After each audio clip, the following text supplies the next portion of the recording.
যে এমসিকিউ হচ্ছে ইয়াস নো টাইপের উত্তর হয় এবং সেগুলো আসলে সঠিকভাবে ব্যাখ্যা করা যায় না। আমি একটা শুধু বলি প্রথমে, সেটা হচ্ছে যে মৌলিক সংস্কার কোনগুলি এই বিষয়ে কিন্তু আসলে কোনো ধারণা জনগণের কাছে নাই। কেননা প্রথম মৌলিক সংস্কার তো ইলেকশন।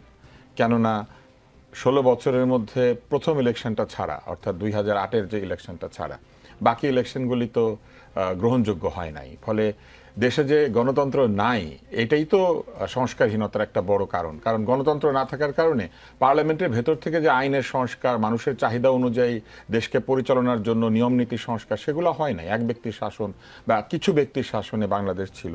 ফলে নির্বাচনই তো একটা বিরাট মৌলিক সংস্কার। সেই সংস্কারটাও হতে পারবে না যদি অন্য সংস্কারগুলি না হয়। এটা হচ্ছে এক বা আরও কিছু দলের শর্ত। আমার কাছে মনে হয়েছে যে এই দলগুলির শর্ত এই জন্য দিচ্ছেন যে তারা আসলে নির্বাচনের জন্য প্রকৃত অর্থে প্রস্তুত না, যদিও তারা দাবি করছেন। তারা 300 আসনে প্রার্থীর নাম ঘোষণা করতে পারবেন যদি আমরা বলে দিই নির্বাচন যখনই হোক। তারা বলতে পারবেন তাদের 300 আসনের সম্ভাব্য প্রার্থী কারা, বলতে পারবেন না।